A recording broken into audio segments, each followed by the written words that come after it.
if we look at her artwork, if we look at the titles, if we look at the pieces she brings together, it's poetry. That has no time and no real place in a timeline. This art could be done 100 years ago, and her art could have been done 100 years from now. I wanted the pieces to be like stepping out of a storybook page. I've never seen that book, but I wanted an imaginary book where all these pieces were, all these characters were very special.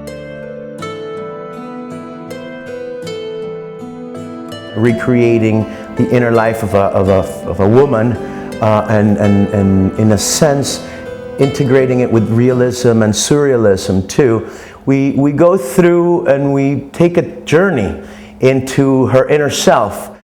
I made these beings that to me they come from an unknown storybook that I created in my mind, and these pieces, once they out in the world, they also take with them another story, a completely different story, mysterious, and they take it with them.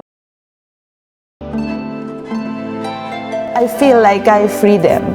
I free those pieces from a two-dimensional dream, and I open the book. Time is always in my mind. It's the most precious asset.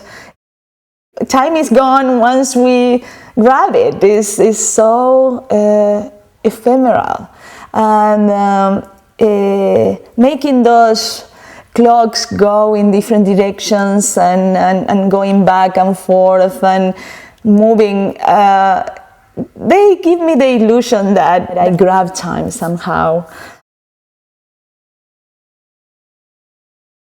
She's been in many Latin American art museums and collections. Is that I really believe that Cecilia and her artwork is so much more universal, and it's important to see that. Definitely she is Latin American from Uruguay, and it's important to see her work in that context because of the influence that certainly her country and her culture has had in her work.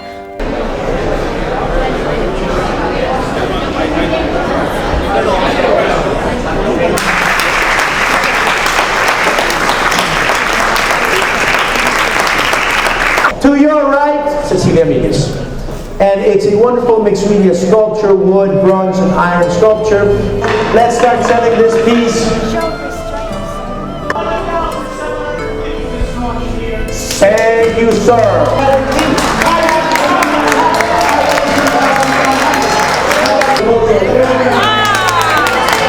Going once. Going twice. Sold, sir. 256.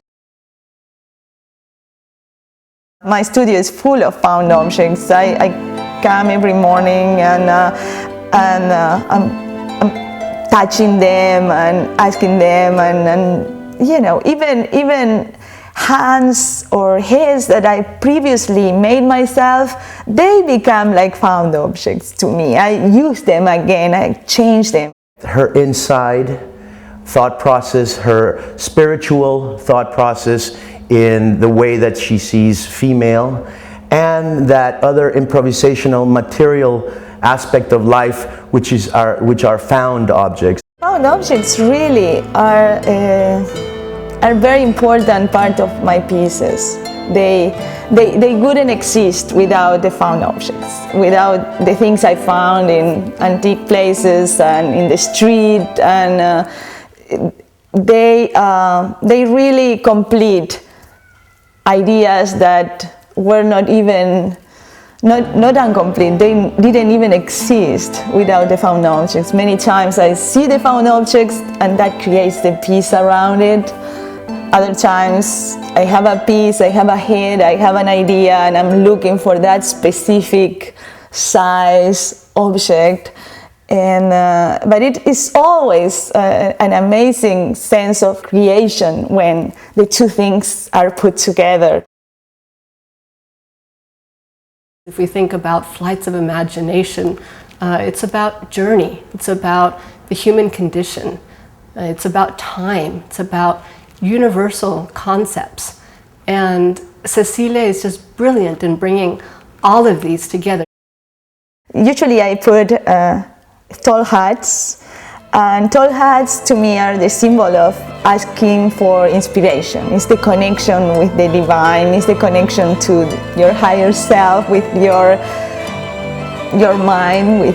But then, when I get that, I process life in my torso, and that's where I put my storybooks, I put all those boxes, all the little parts. I'm always substituting the torso with things, with little bottles, and it's where we store life.